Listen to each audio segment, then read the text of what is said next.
So this morning we talked about death, and I thought, why not? We can just go for that subject again, make it a theme for the day.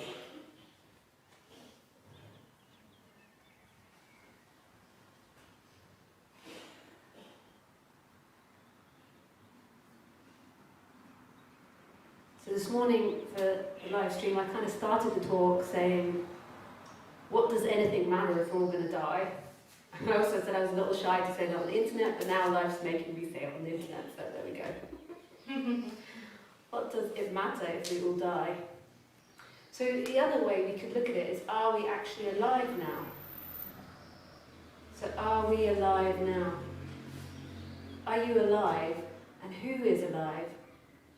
So you're sitting looking at me and listening to me, and who is it that's looking and listening to me?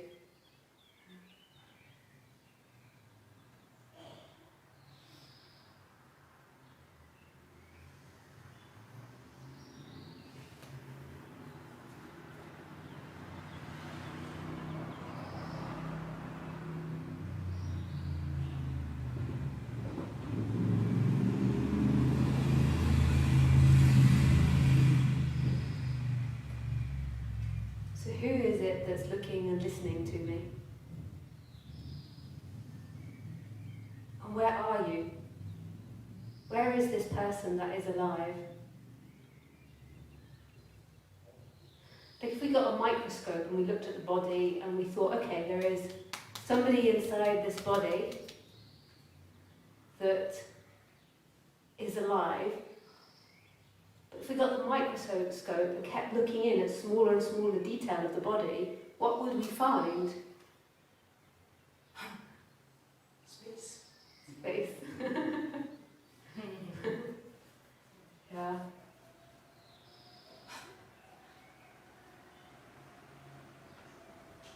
So each way that we go, inwards or outwards, we don't find anything.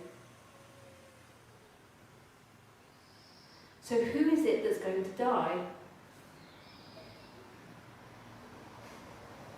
So who's alive now? And who's speaking?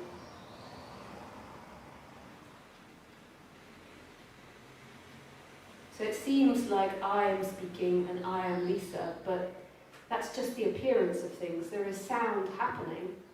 But how am I even doing that? I don't even know how I would do that. It's so amazing, like I don't really know how words come out. I don't really know how my body makes speaking happen. I mean, I'm sure there's scientists in the room that could tell you scientifically how it happens, but it's happening so quickly that the person that thinks it's in control can't possibly catch that. It's the same for you there listening. Like, how are you listening? How are you doing that? Mine is that I'm listening, I'm choosing to listen, I'm not choosing to listen. So that's the story that's told, but how are you choosing to listen?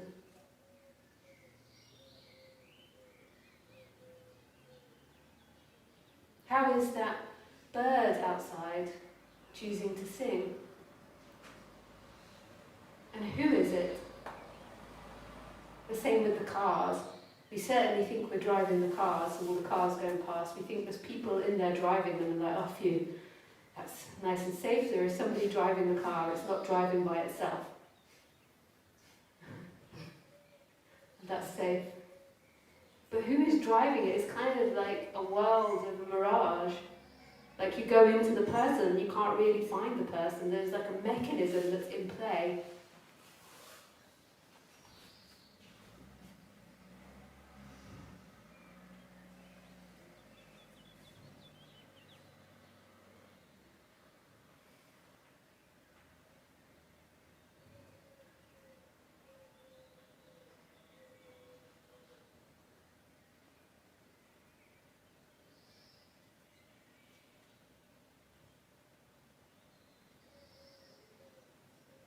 So there is no container on anything.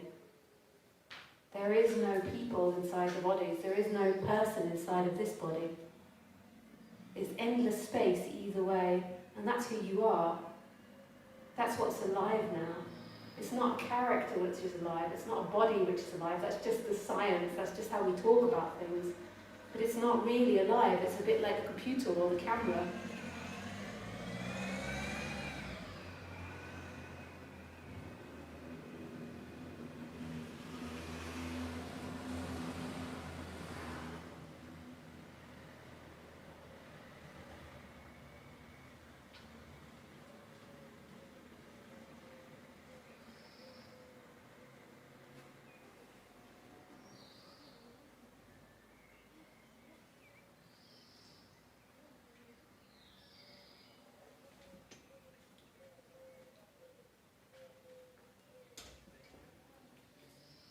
So the fear of death is about the body, the fear of death is about the habits and the conditions disappearing. And the fear of not being able to achieve whatever you believe you're here to achieve. And what is that you're here to achieve in this life? I asked this to Khaleesi in preparation for this talk. What is the reason that you're here? What is your purpose? She was like, F off me, so I'm trying to sleep.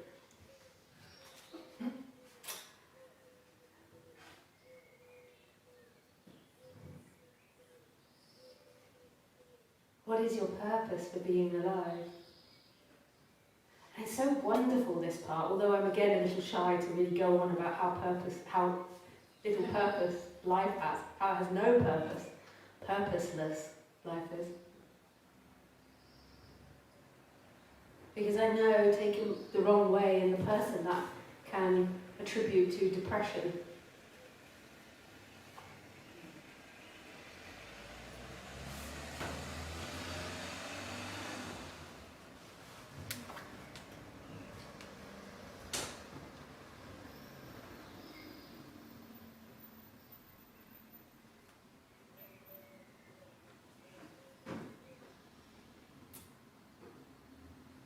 It's really purposeless. Khaleesi doesn't give a rat's ass. We always take it's on live stream, I don't know that this morning I was saying you've got to look from the animal's perspective to get a sense of the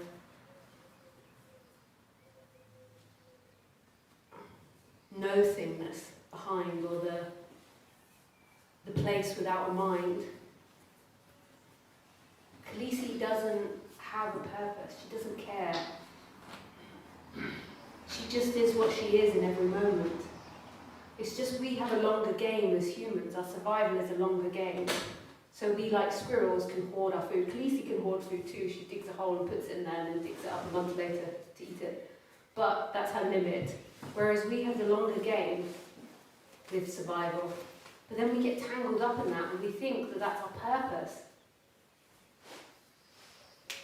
It's purpose on the human level to survive, but it's not an existential purpose, it's not a personal purpose, it's just what the body does. You as a person firstly don't exist and don't have a purpose. You have no purpose, you don't have to do something.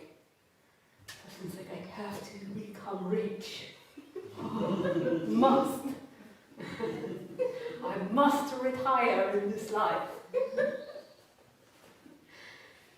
then you retire, and you're like, I have to do something good with the money. I must do something good with the money. I must do charity work. Which I'm not saying don't do, that's very beautiful.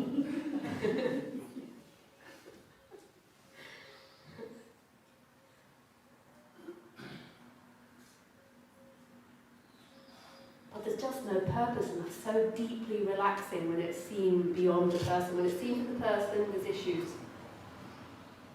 But yeah, your nature, who you truly are, has no reason, no motive, no purpose, no wanting, no desire. It's just here, watching for nothing. You don't have to do anything to it. You don't have to become a better person to get to it. You don't have to be something. You don't have to get this right. You don't have to not mess up. You don't have to achieve anything that you've been told you have to achieve. Again, on the human level, this might be a bit of a different message. We'll become lemmings off the edge of the cliff. Look.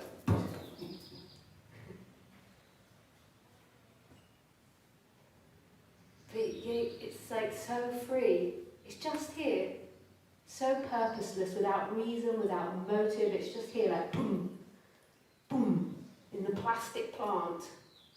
Absolutely meaningless and purposeless. Just there, like, boom, here I am as a plastic plant. Oh, you can't see it there. It's a very magnificent one. It almost looks real. But for what reason? We're so crazy, but there it is. Life made a plastic plant. Because it looks good.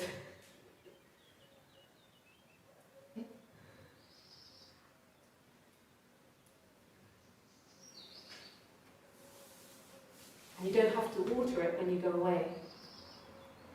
I mean, the detail, but it's so meaningless. It's just here, like, appearing as all these things. Appearing. And that's who you are. It's not something far from you. It's the birthright. It's that which is looking now. It's that which is here now. And you don't have to be a good person to get that. You don't have to be a right person, a moral person, a superhero person to get that. It is there, looking out of everybody's eyes. Ramesh always used to say, it's the birthright. It is, of all things. Right here.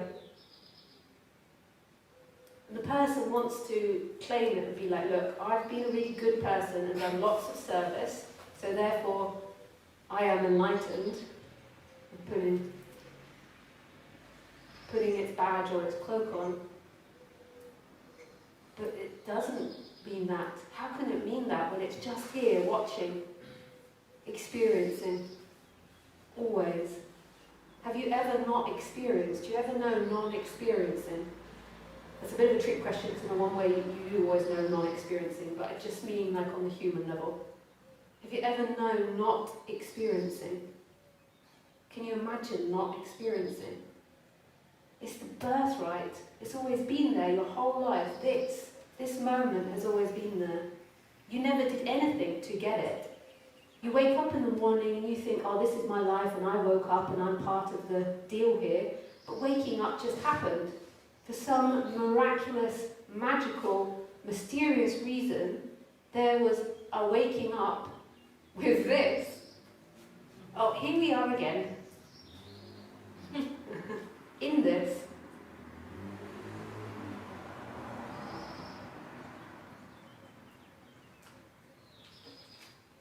The birds at the moment when you wake up, they are phenomenal. Have you heard them at like 5 a.m? Woo! You begin to wake up to this like incessant, I don't know what they're doing to each other.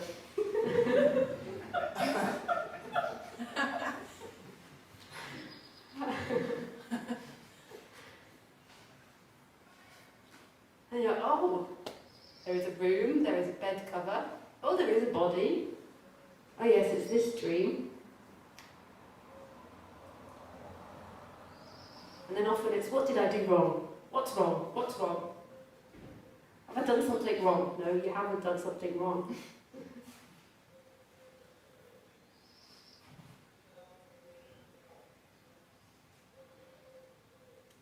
And everybody's forgiven. You were never even blamed.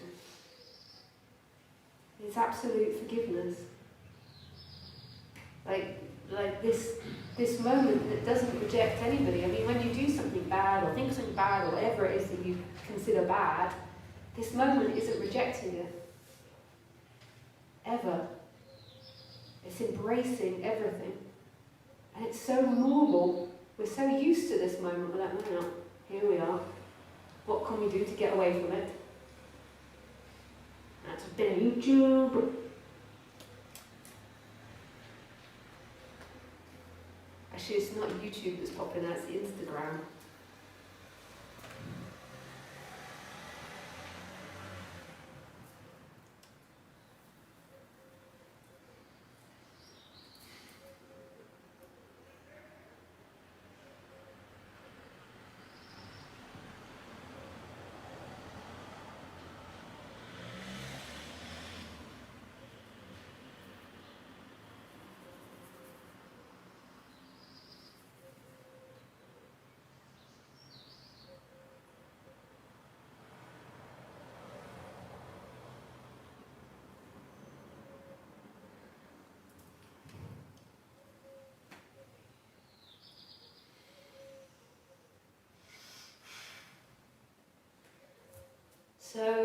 There we go.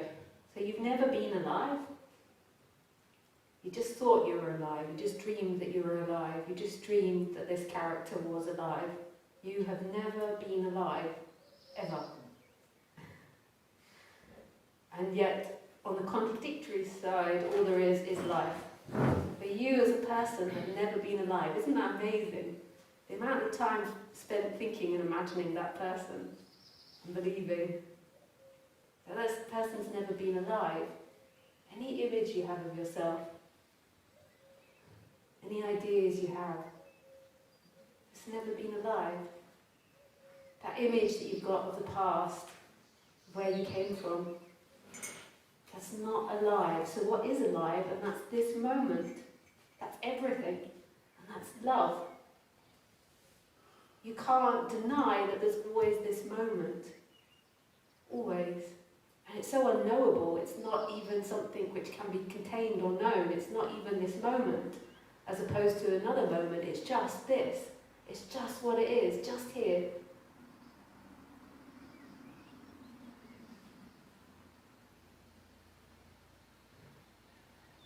I was just looking for Jim because I could feel it coming. I know it's not quite the moment for it.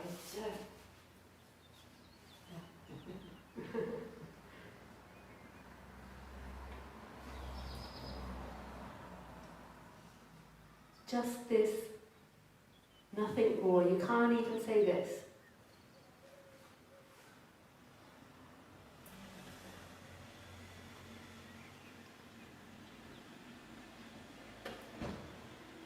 No separation from this, no looking at this, just this.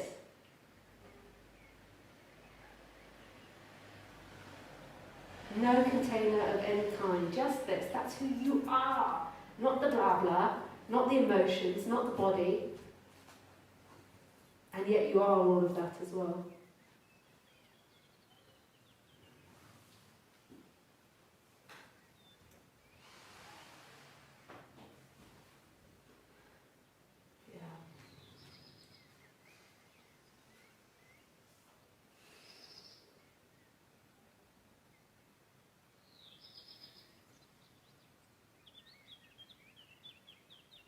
So the person might be looking for a state now, or a feeling, or something to happen, and that's something that's arising, and then you forget about it, and you start thinking about the nice cake you had at break time, and then that passes.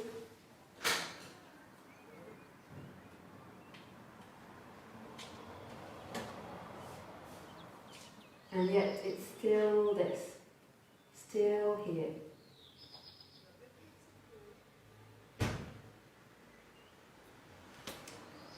Okay, that's enough of the introduction. So if anyone has any questions,